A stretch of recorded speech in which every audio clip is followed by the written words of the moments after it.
بسم اللہ الرحمن الرحیم۔ محترم ناظرین، شوہر کو یہ جملہ بولنے والی عورت سیدھا جہنم میں جائے گی۔ آگ میں عورتیں مردوں سے زیادہ کیوں ہیں اور کس عورت کو آپ صلی اللہ علیہ وآلہ وسلم نے طلاق دینے کا حکم دیا ہے؟ بیوی کا خاوند پر کیا حق ہے؟ جاننے کے لیے ویڈیو کو مکمل ضرور دیکھیں۔ محترم ناظرین، آپ صلی اللہ علیہ وآلہ وسلم سے یہ ثابت ہے کہ جہنم میں عورتوں کی اکثریت ہے۔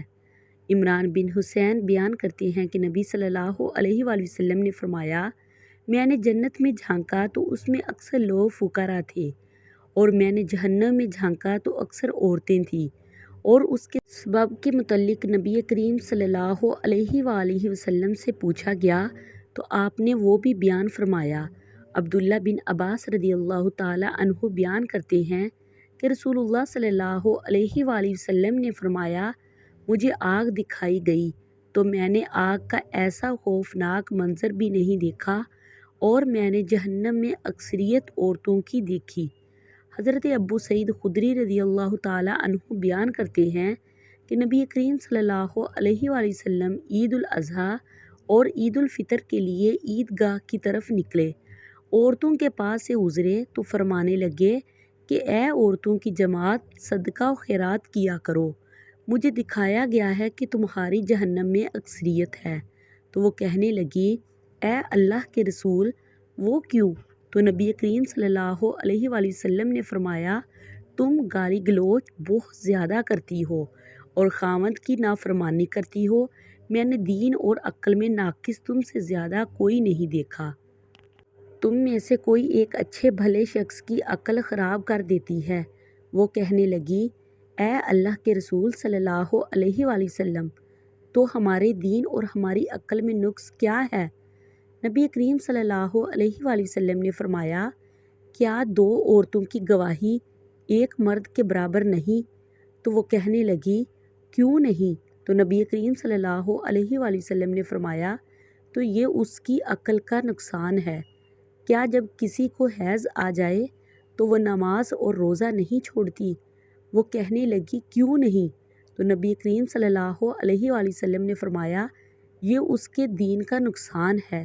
سیدنا انس بن مالک رضی اللہ تعالیٰ عنہ سے روایت ہے کہ نبی کریم صلی اللہ علیہ وآلہ وسلم نے فرمایا، کسی بشر کے لیے اجازت نہیں کہ وہ دوسرے بشر کو سجدہ کرے۔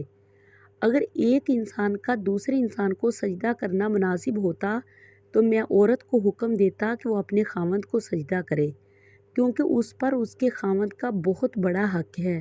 اس ذات کی قسم جس کے ہاتھ میں میری جان ہے، اگر خاوند کو پاؤں سے لے کر سر کی مانگ تک پھوڑے نکل آئیں اور اس سے لہو اور پیپ بہنا شروع ہو جائے اور اس کی بیوی اگر اس کو چاٹنا شروع کر دے تو پھر بھی وہ اپنے خاوند کا حق ادا نہیں کر سکے گی۔ سورج اور چاند گرہن کی حقیقت یہ اللہ تعالیٰ کی قدرت کی نشانیاں ہیں، یہ ظاہر کرنے کے لیے کہ وہ قادر مطلق ہے۔ اللہ تعالیٰ سورج سے روشنی دیتا ہے اور چاند سے چاندنی دیتا ہے، وہی اللہ تعالیٰ ان کو مانند کرنے پر بھی قادر ہے۔ رسول اللہ صلی اللہ علیہ وآلہ وسلم کے زمانے میں آپ صلی اللہ علیہ وآلہ وسلم کے صاحبزادے حضرت ابراہیم رضی اللہ تعالیٰ عنہ کا انتقال ہو گیا۔ اس زمانے میں لوگوں کا خیال یہ تھا کہ سورج گرہن کسی بڑے آدمی کی وفات یا پیدائش کی وجہ سے ہوتا ہے، جیسا کہ ابھی آپ صلی اللہ علیہ وآلہ وسلم کے بیٹے کی وفات پر ہوا، تو آپ صلی اللہ علیہ وآلہ وسلم نے اس عقیدے کی نفی فرمائی۔ حضرت ابو بردہ رضی اللہ تعالیٰ عنہ حضرت ابو موسیٰ رضی اللہ تعالیٰ عنہ سے روایت کرتے ہیں، انہوں نے بیان کیا کہ سورج گرہن ہوا تو نبی کریم صلی اللہ علیہ وآلہ وسلم اس طرح گھبراتے ہوئے کھڑے ہوئے جیسے قیامت آ گئی۔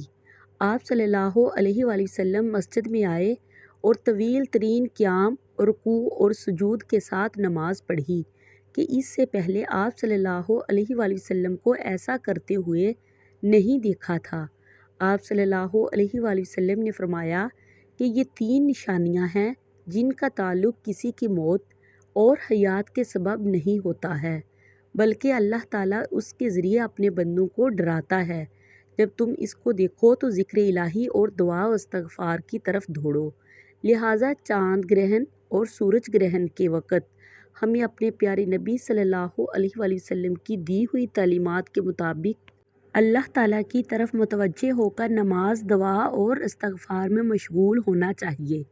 پھر آپ صلی اللہ علیہ وآلہ وسلم نے فرمایا، بلا شبہ سورج اور چاند اللہ تعالیٰ کی دو نشانیاں ہیں، انہیں کسی کی موت حیات کی وجہ سے گرہن نہیں لگتا، لہٰذا جب تم یہ صورتحال دیکھو تو اللہ تعالیٰ کو یاد کیا کرو۔ لوگوں نے کہا، اے اللہ کے رسول، ہم نے آپ کو قیام میں دیکھا تھا کہ آپ نے کوشش کی کسی چیز کو پکڑنے کی، پھر ہم نے دیکھا کہ آپ پیچھے ہٹے۔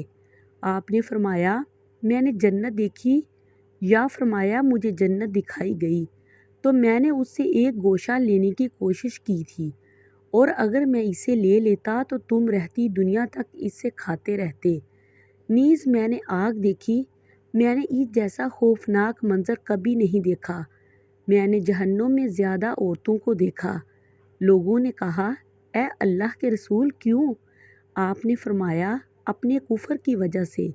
کہا گیا کہ وہ اللہ کے ساتھ کفر کرتی ہے۔ آپ صلی اللہ علیہ وآلہ وسلم نے فرمایا، نہیں، وہ خاوند کی ناشکری کرتی ہیں اور احسان فراموش ہیں۔